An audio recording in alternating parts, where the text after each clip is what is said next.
What do you want to get out of an event like that, Luke? I mean, is it business? Is it fun? What do you want to get out of a sort of experience like the Elite 11? I kind of see it as strictly like a business trip. I'm going in there to win it. Nothing else really. I mean, not really going to make friends or anything like that. Just going in there to beat some of the top dudes and perform to the best I can, and try and come away with winning that thing against some of the top dudes in the nation. Kind of just proving myself to everybody. Our guy Garrett is wondering out there, Luke. I'm sure you say you watch a lot of film. I'm sure you've watched film of Florida State. What do you think about what Alex Atkins has done with this offensive line and what Jordan Travis had in front of him last season? Oh, what Coach Atkins has done is unbelievable. I mean, the type of dudes that they brought in just from this past year in the portal and the recruits that they brought in is super promising. And every quarterback's going to want to have some great alignment in front of him and make his job easy and give him time to throw the ball. And I think that Coach Atkins has done an unbelievable job, and getting guys that are going to be able to protect the quarterback and make our jobs easier. So I'm super thankful for that. And I think that some of the dudes that we have in there are huge, and I mean, just type of dudes that you want up there: gritty, strong, tough, and they're willing to do whatever for the quarterback to help the offense succeed. So I'm super excited for what's coming in the future with the O-line and what's there right now. Like, do you and your dad, do you guys have an Excel spreadsheet when you're going through recruiting and you're grading out offensive lines? How much of that goes into factoring where you want to select and where you want to go to college? I guess, I mean, we don't really do that. But we definitely, I mean, we look at all that stuff, quarterback depth chart, what type of offense, what the O-line is looking like, what the recruits coming in are looking like. So I wouldn't say it's like a big part of where I'll commit to or anything like that, or place like that. Like, that wasn't a huge thing about what I looked at. But I think that it is important. And I've talked with Coach Atkins and Coach Tokarts, and I've been recruiting some guys that we think will be able to do that job and succeed at this type of level for us. And make us successful. So we've done a little bit of that. And just kind of just trying to find some of the guys that are going to be playmakers for us, and willing to do all that gritty stuff up front. Michael, let me take one more, then I'll let you resume some questioning with Luke here. Our guy James, you talked about playmakers. Luke, is Camden Frier, does he qualify as a playmaker? He says that he heard that you and Camden got a pretty good connection so far. Yeah, me and Camden actually have become pretty good friends, and our families have as well. And I mean, he can just flat out fly. I mean, he has some serious speed, and I mean, when he turns it on, it's pretty crazy. It's a fun thing to watch. But yeah, we played some 7-on-7. He travels all over with us to these tournaments, and we've developed a pretty good connection between us two, and it's pretty special. So when you have a dude like that, I mean, you can pretty much put it anywhere around him, and he's going to go run under it. So he makes my job pretty easy. But yeah, we definitely have a pretty good connection, and he's something that FSU fans should look forward to. All right, Michael, I'll let you guys get back to it, and some more questions come along. I'll pop back in here. Yeah, I'll throw even a question on there. William Flynn asks, how far can you throw from your knee, Luke? I mean, because your arm strength is out of the squirrel. I think one of the clips we saw, you were getting drilled and you still had to hit the guy at the goal line with a pass. But, I mean, do you work on that? Is that something that you do with? So the furthest I've ever thrown a ball has been 68 yards. Okay. And that was like freshman year summer, and I really haven't tried to do it since. Okay. It was actually at a 7-on-7 tournament, like the national tournament. It was held at IMG, and the day before they had a quarterback competition of all the 7-on-7 quarterbacks. And you went out there and you competed in some little, accuracy drills and stuff like that in long ball.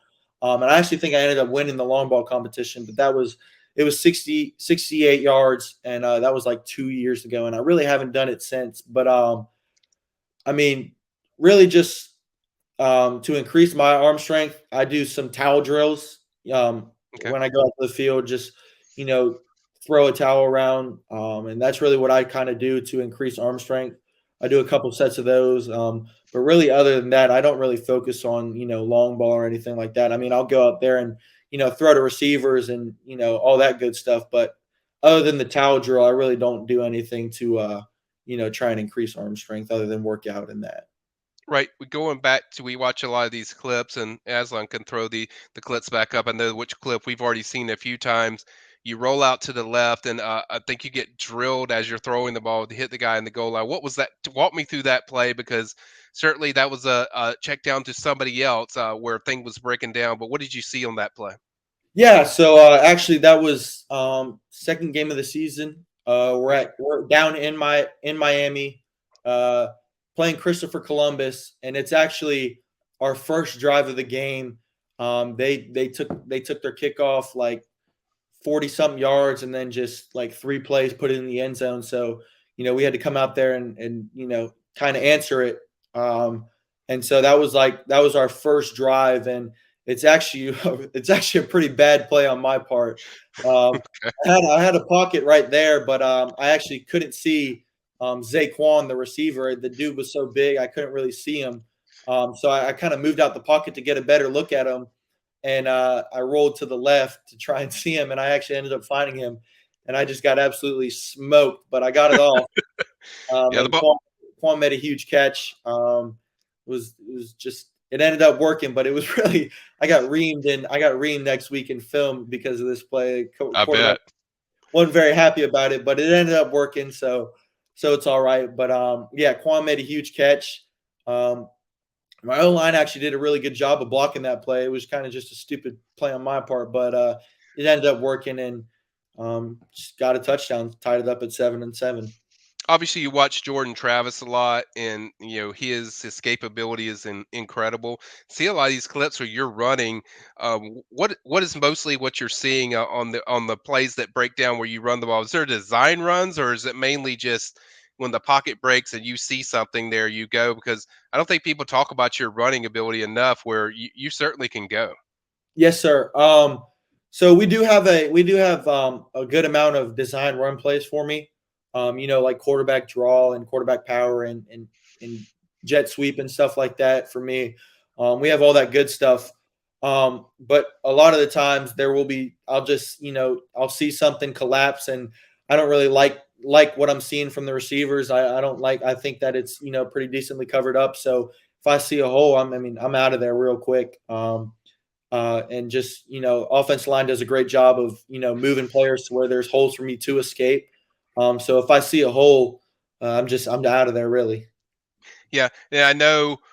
You've had several games that really tested you as far as whether you won or lost, and I know that Columbus game that you referenced, that was a tough game for you guys to go on the road, play a team. How did that help you the rest of the year? Because it feels like you guys learned a lot from that matchup. Both you as a player, I think you had a pick or two, but just learning from just what wasn't working.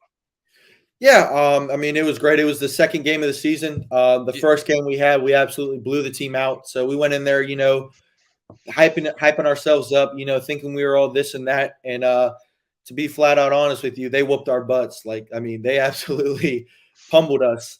They beat us pretty good. Um, and it was good for me as an unexperienced quarterback. I had my first game, and we absolutely destroyed the team. And then to go in there, I had a little high head, and I went in there and they humbled me really as a quarterback. It was a good experience for me. I threw my first INT. Finished the game with like something like 137 yards, a touchdown Right. pass, and an interception. It was my first ever interception. So it was a rough game for sure. We got beat like 41-16 or something like that, 20 something. I don't know. It was a blowout though, and but it was a great experience for me and the team, to kind of just get put in our place, and kind of just experience that type of stuff and experience getting ourselves whooped pretty good.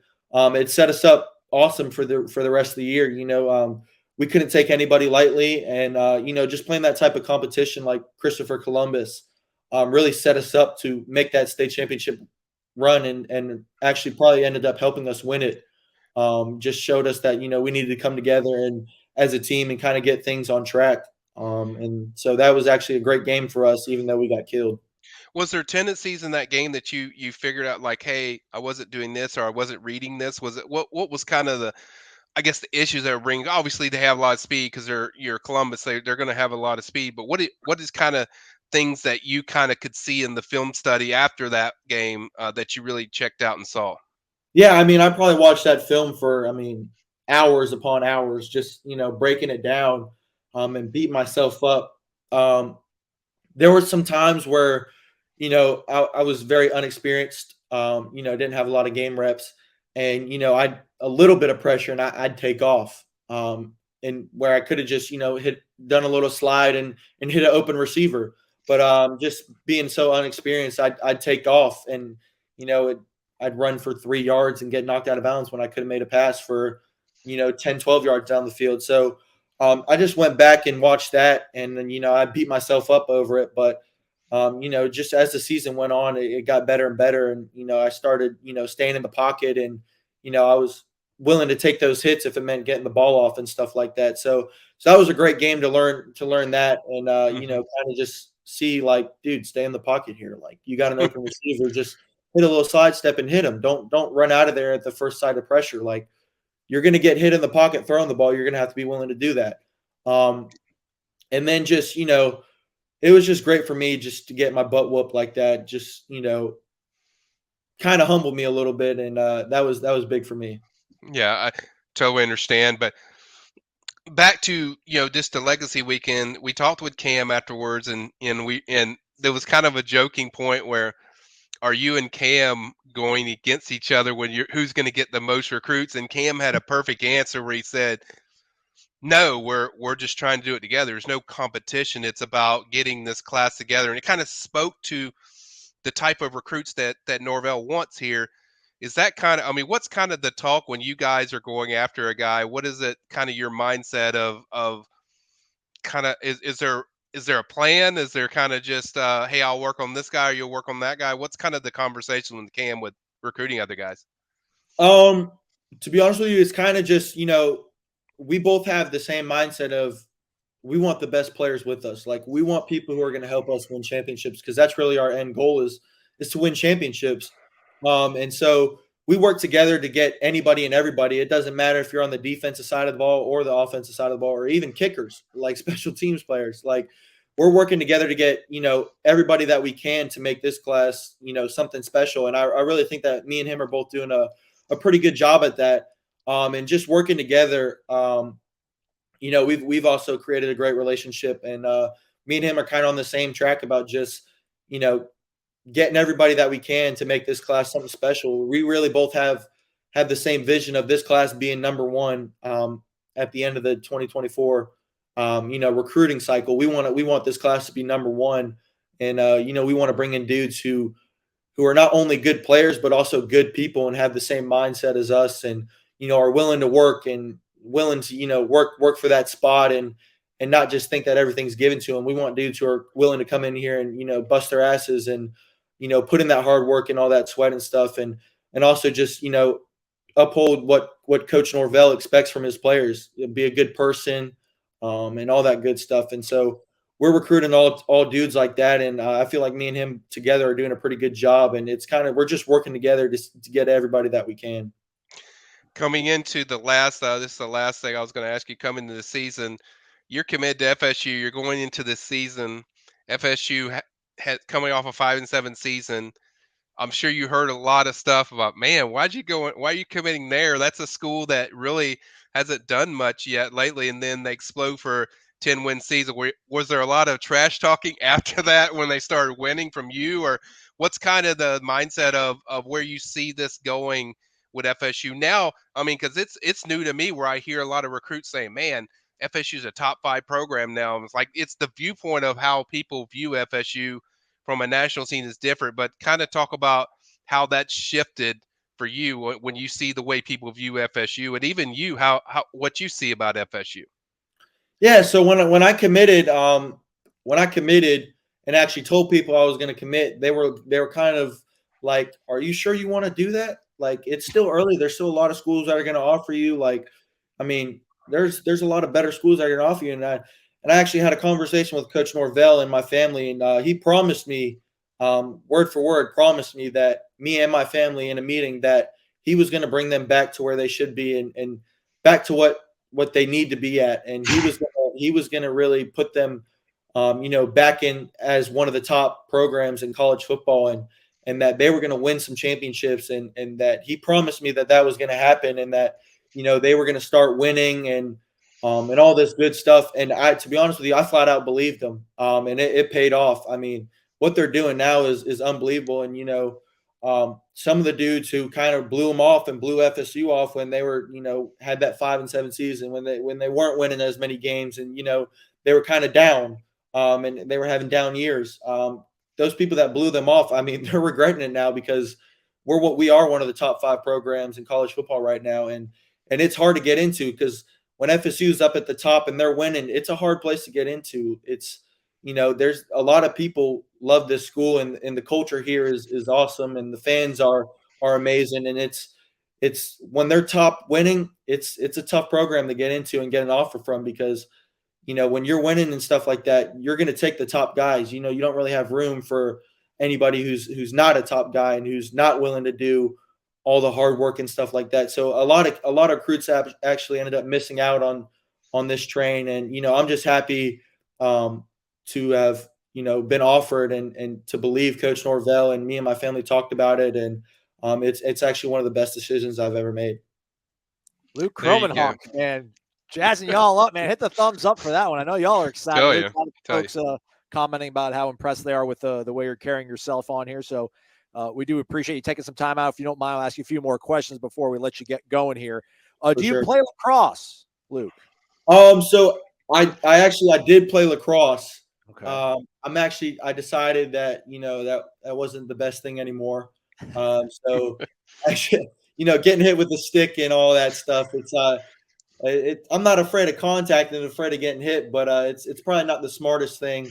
And I just felt like I could spend my time better, getting in the weight room and working out, and as also perfecting my craft, and just getting as prepared as I can for when I come to FSU. So I felt like I could spend this time doing some things that could be more beneficial to myself than going out there and not getting as much playing time and kind of riding the bench. I mean, I wasn't all that good at it, so it was a lot of bench riding. That also didn't sit well with me. But at the same time, I just feel like I could, put my time to better use into perfecting my craft and stuff like that. If you don't mind, I want to ask you a question myself. Your profile says Benedictine Military School. Do you guys wake up at 0600? Is there reveille? I mean, can you walk us through what it's like going to a military school, Luke? Yes, sir. So it's an all boys school, 400 guys. It's 400 cadets, 100 per class. And it's, you got to be there at 7:45, no later. They have an honor code system, and they have, merits and demerits. You get 40 points, you're kicked out. If you get 20, you're on probation. Your haircut has to be, 2 on the top and 1 on the sides. They're very strict about that. It's an inspection every 2 weeks, so you got to get a haircut all the time. And then they have the military aspect, and you're in a uniform. They have the little crest and the star and the ribbons and all that good stuff, and you're in the slacks and the JROTC shoes and the beret and stuff like that. And you're probably in that stuff about 2 times a week. And then when you're not in that, you're in a uniform, a shirt and a tie, and some gray slacks. And that's pretty much just what it is, really. It's a brotherhood over there. And, they are strict about their rules and stuff like that. And there is a disciplinary system. But it's worth it. It creates, character into a lot of these dudes. And it's probably one of the best things that's happened to me. It's created a lot of leadership in me. They preach leadership there, and you have to march squads and platoons and stuff like that. So you have to be in control of, 10 other dudes in a squad, and you have to be able to march them and get them to complete the task that's given to you that day. So, it's definitely helped out with the leadership aspect of myself, as well as character, and kind of just, it's helped with kind of just organization and stuff like that. And character, really, because you have to have your uniform a certain way. There's a lot of ribbons and stuff, and its crest has to be a 1/4 inch from the star and stuff like that. And they measure this type of stuff, as well as your haircut. So it creates discipline as well as leadership, and it's actually a really cool thing. Was it an easy sell for you to do this, Luke? Like, were you totally on board, or you're like, I don't know, Dad, or like, how did that all come about? Yeah, I mean, it was my dream school, high school wise. I didn't want to go anywhere else, at least in Savannah area. I didn't feel like there was anywhere else I'd really want to go. And it had the best football program and athletic program, as well as it had great academics. So I was completely fine with getting the haircut and having to do all this JROTC and military stuff. I was completely fine with that because I felt that it'd be beneficial to me going on with my sports career and stuff like that. I felt like that this school was the best position for me to be able to get recruited and win championships and kind of just achieve my goals. I felt like this was the best spot for me, and there was really no other place that I'd rather go. Let me get a couple more here, Michael, and I'll let you wrap us up here. Cool. A_Spoon77. How do you approach coming into a quarterback room like the one Florida State will have in 2024, Luke? And also our guy Samurai Noel was asking, what do you look forward to as you get ready to enter that quarterback room? What are your first year expectations? I don't expect much my first year. I mean, I know it's a great quarterback room with a lot of great dudes who have, some of the top recruits from their classes. And so I don't expect much. I kind of just put my head down and go to work and just learn the playbook and the offense and stuff like that, and kind of just, work my butt off until it's my turn to shine. And that's really what I'm expecting. I'm not expecting to come in and get playing time as a freshman. I know that's not realistic. Now that would be unbelievable. Don't get me wrong. I'd love for that to happen, but I'm realistic about it. And, I know those kind of things don't usually happen. So I'm all about just going in there and working my butt off to perfect my craft and kind of learn the offense and learn my place. And then when it's my time to shine, just taking advantage of it. Right. And then just wrapping this up, Luke, obviously I know you hit the phones. I'm sure Tokarts gives you a list of recruits that you call all the time. First, how much are you on the phone? And then two, do you feel like there's some guys that are going to commit soon or maybe in the spring? Yeah, I'm texting dudes, pretty much every day, kind of just reaching out. Now I'm not always talking about, dude, like, let's come to FSU, like, let's make this happen. I'm just reaching out, checking how's the family, all that good stuff, because, I want there to be a relationship out of football with these type of recruits. I don't want them to think that I'm just all about, oh, I need you to come to FSU so I can win. I do, I do need you to come to FSU so I can win. But, I also want to make relationships, because once we get there and once I get you to commit, you're going to be my brother for the next 4 years. And I want to have a good relationship with them. And I also want to get to know the person. I want someone, we don't want dudes who are going to be, all about themselves, all about themselves. When am I getting playing time? How much NIL am I getting? We don't really want dudes like that in this class. We want dudes who are going to be humble and come ready to work and, kind of just hungry to get to start and get to winning. And those are the type of dudes that we want. So kind of just reach out and text these dudes and kind of just, see what type of character they are and kind of just, try and be a good person and just check in on their family and let them know that, it's not always about football here. I'm trying to create a friendship and a brotherhood with you, because when we're on that field together, that's going to pay off. Exactly. Luke, are you coming back for the spring game? Yes, sir. I will be there. I'm pretty sure. I don't know who's all coming with me, Okay. parents and brothers and sister wise, but I will definitely be there 100%.